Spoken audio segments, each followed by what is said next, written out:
silence as anyone else would have seems to show me that they have some sense of shame left. They're eating muffins. That looks like repentance. They don't seem to notice us. Couldn't you cough? But I haven't to cough. They're looking at us. What effrontery! They're approaching. That's very forward of them. Let us preserve a dignified silence. Yes, it's the only thing to do now.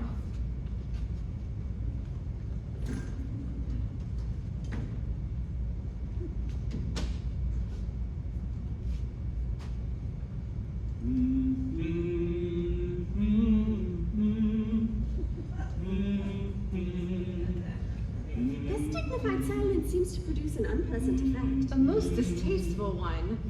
But we will not be the first to speak. Certainly not. Mr. Worthing, I have something very particular to ask you. Gwendolyn? Much depends upon your reply. Gwendolyn, your common sense is invaluable. Mr. Moncrief, kindly answer me the following question. Why did you pretend to be my guardian's brother? In order that I might have the opportunity of meeting you. Oh, that certainly seems a satisfactory explanation, does it not? Yes, if you can believe him. Mr. Worthing, what explanation can you offer to me for pretending to have a brother? Was it in order that you may have the opportunity of coming up to town to see me as often as possible? Can you doubt it, Miss Fairfax? I have the gravest doubts upon the matter, but I intend to crush them. Their explanations seem quite satisfactory. I am more than content with what Mr. Moncrief said. Then we should forgive them? Yes. I mean, no. True. I had forgotten. There are principles at stake that one cannot surrender. Which of us should tell them the task is not a pleasant one? Could we not both speak at the same time? An excellent idea. I nearly always speak at the same time as other people.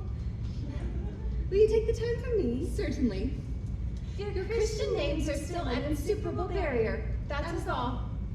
Our Christian names? Is that all? But we're going to be christened this afternoon. For my sake, you're prepared to do this terrible thing? I am. To please me, you're willing to face this fearful ordeal. I am. How absurd to talk of the equality of the sexes. When matters of self-sacrifice are concerned, men are infinitely beyond us. We are. They have moments of physical courage of which we women know absolutely nothing. Darling. Lady Bracknell. Oh, good heavens. Gwendolyn, what does this mean? Merely that I am engaged to be married to Mr. Worthing. Apprised, sir, of my daughter's sudden flight by her trusty maid, whose confidence I purchased by means of a small coin, I followed her at once by the luggage train. But of course you will understand that all communication between yourself and my daughter must cease immediately. On this point, as indeed on all points, I am firm. I am engaged to marry Gwendolyn, Lady Bracknell. You are nothing of the kind, sir. And now as regards Algernon. Algernon! Yes, Aunt Augusta. May I ask if it is in this house that your invalid friend Mr. Bunbury resides? Oh, no. Bunbury doesn't live here. Bunbury is somewhere else at present. In fact, Bunbury is dead. Dead? When did he die? His death must have been extremely sudden. Oh, I killed Bunbury this afternoon. I mean, poor Bunbury died this afternoon. What did he die of? Bunbury? He was quite exploded. Exploded? Was he the victim of a revolutionary outrage? I was not aware that Mr. Bunbury was interested in social legislation. If so, he is well punished for his morbidity. I mean, Aunt Augusta, that he was found out. The doctors found out that Bunbury could not live. That is what I mean. And so, Bunbury died. Ah. He seems to have had great confidence in the opinion of his physicians. I am glad, however, that he made up his mind at the last to some definite course of action and acted under proper medical advice. And now that we have gotten rid of this Mr. Bunbury, may I ask, Mr. Worthing, who is this young person whose hand my nephew is now holding in what seems to me a peculiarly unnecessary manner? That lady is Miss Cecily Cardew, my ward. I am engaged to be married to Cecily, Aunt Augusta. I beg your pardon. Mr. Moncrief and I are engaged to be married, Lady Bracknell. I do not know if there is anything peculiarly exciting in the air in this part of Hertfordshire, but the number of engagements that goes on seems to me considerably above the proper average that statistics have laid down for our guidance.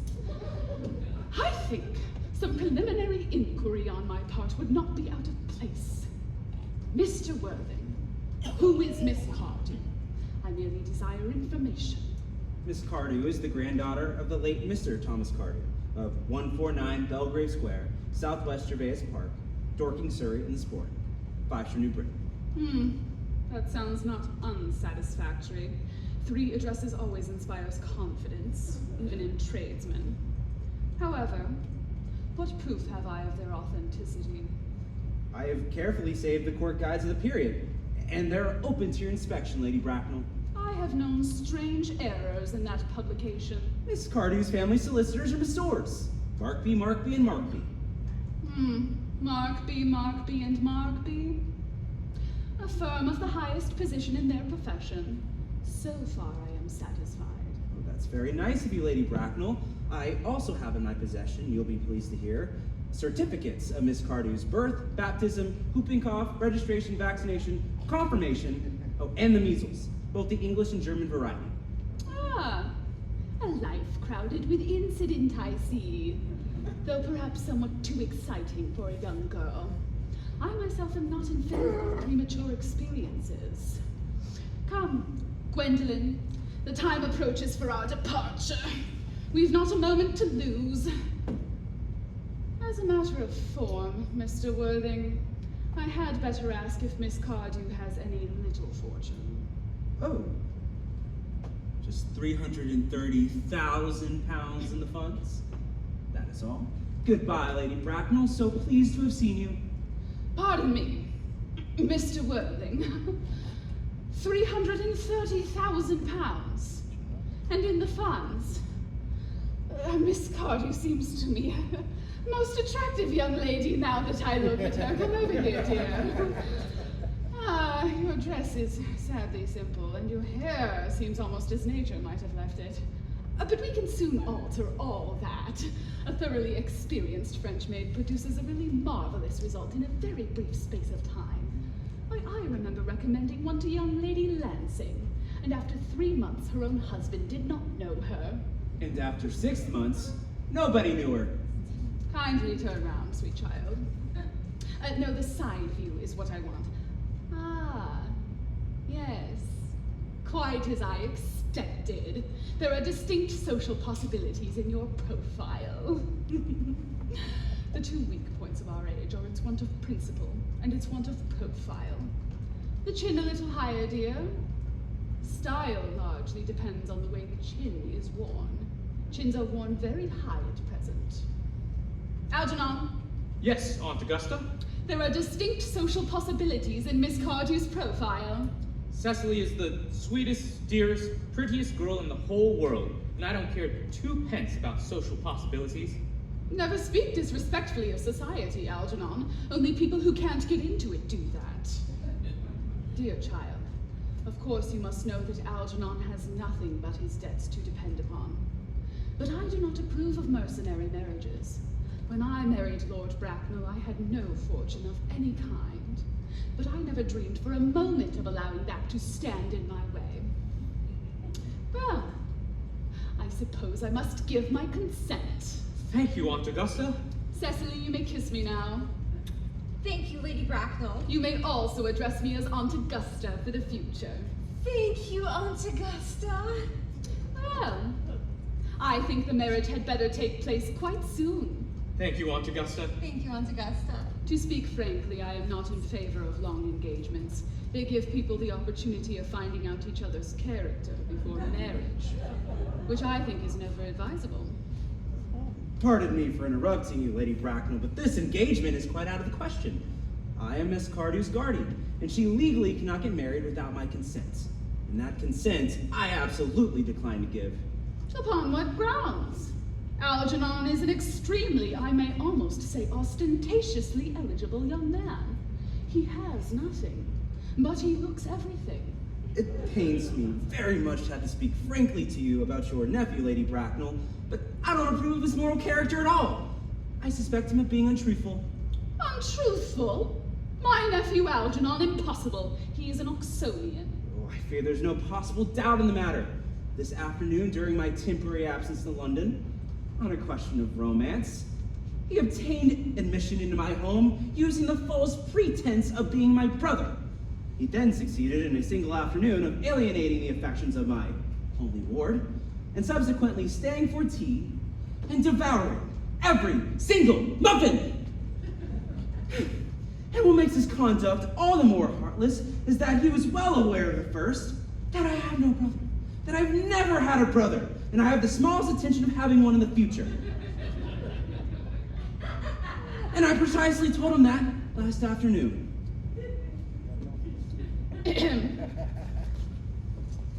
Mr. Worthing, after careful consideration, I have decided entirely to overlook my nephew's conduct to you. Oh, that's very generous of you, Lady Bracknell. However, my own decision is unalterable. I decline to give my consent. Come over here, sweet child. How old are you? Well, I'm really only 22, but I always admit to 25 at dinner parties. You are quite right in making some slight alteration. Indeed, no woman should be really accurate about her age. It looks so calculating. 22, but admitting to 25 at evening parties? Well, it will not be long before you are of age and free from the restraints of your tutelage. So I do not think your guardian's consent is after all a matter of any importance. Pray excuse me for interrupting you again, but it's only fair to tell you, according to the terms of her grandfather's will, she cannot legally get married until she is 35. That does not seem to me to be a grave objection. 35 is a very attractive age.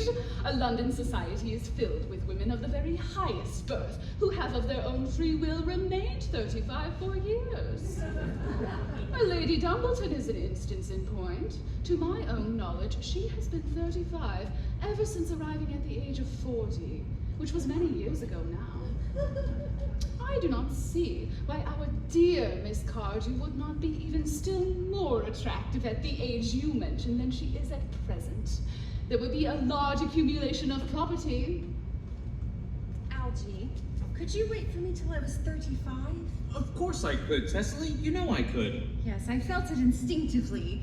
But I couldn't wait all that time. I hate waiting even 5 minutes for anyone. It makes me cross. I'm not punctual myself, I know, but I do like punctuality in others. And waiting even to be married is quite out of the question. Then what is to be done, Cecily? I don't know, Mr. Moncrief.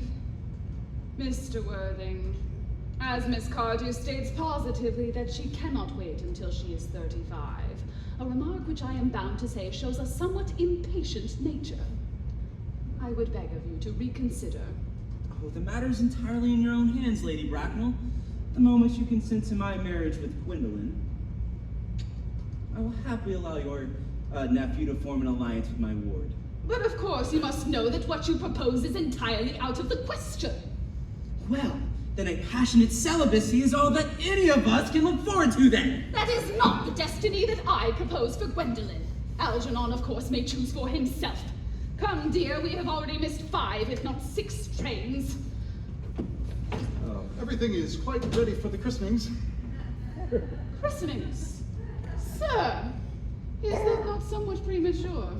Both these gentlemen have expressed a desire for immediate baptism. Baptism? At their age? Why, the idea is grotesque and irreligious. Algernon, I forbid you to be baptized. I will not hear of such excesses. Lord Bracknell would be very displeased to hear that that was the way in which you wasted your time and money. Might understand, then, that there are to be no christenings at all this afternoon. I don't think, as things are, Dr. Chasuble, there will be much of practical value to either of us. I'm grieved to hear these sentiments from you, Mr. Worthing. I must return to the church at once. For the last hour and a half, I've been informed that Miss Prism has been waiting for me in the vestry. Miss Prism.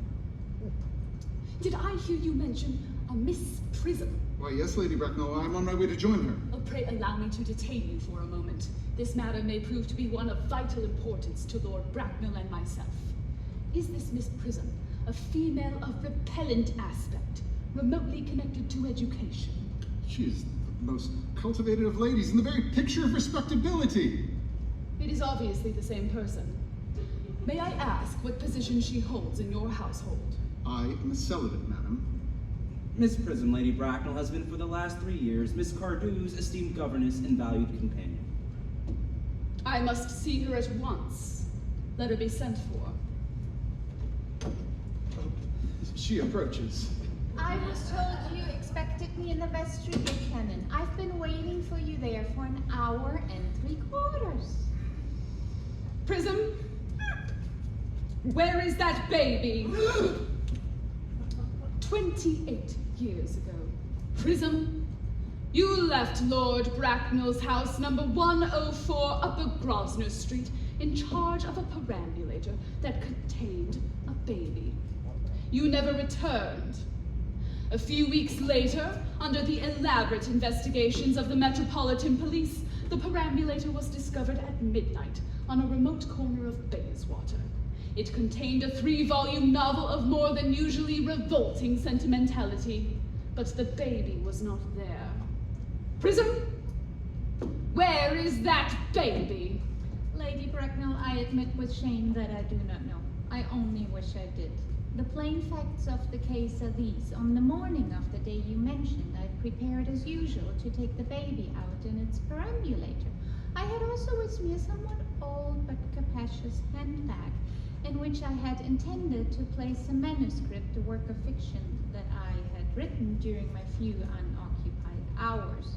During a moment of mental abstraction for which I can never forgive myself, I deposited the manuscript in the bassinet and I placed the baby in the handbag. But where did you deposit the handbag? Do not ask me, Mr. Worthing. Miss Prism, this is not a matter of small importance to me. I insist on knowing where you deposited the handbag that contained that infant. I left it in the cloakroom of one of the larger railway stations in London. What railway station? Victoria, the Brighton line. I must retire to my room for a moment. Gwendolyn, you wait here for me. Maybe not too long. I will wait for you here all my life. Lady Bracknell, what do you think this means? I dare not even suspect Dr. Chasuble. I need hardly tell you that in families of high position, strange coincidences are never supposed to occur. Uncle Jack seems strangely agitated. Your guardian has a highly emotional nature. This noise is extremely unpleasant. It has stopped now. I wish he would arrive at some conclusion. The suspense is terrible. I hope it will last. Oh, Miss Prism, Miss Prism. Is this the handbag? Now, before you speak, the happiness of more than one life depends on your answer. It seems to be mine. Yes, here's the injury it received during the upsetting of a Gower Street omnibus during younger and happier days. And here on the lock are my initials. I had forgotten that during an extravagant mood I had them placed there. The bag is undoubtedly mine. I am delighted to have it so unexpectedly restored to me. It's been a great inconvenience being without it all these years. Oh, Miss Prism, Moore's restored you to that handbag. I was the baby you placed in it. You? Yes, Mother! Mr. Worthing, I'm unmarried. Unmarried? I do not deny that is a serious blow. After all, who has the right to cast a stone against one who has suffered? Cannot repentance wipe an act of folly? Why is there one law for men and another for women? Oh, Mother, I forgive you! Mr. Worthing, there is some error. There is the lady who can tell you who you really are. Lady Bracknell, I hate to seem inquisitive, but would you kindly inform me of who I am? I am afraid the news I am about to give you would not altogether please you.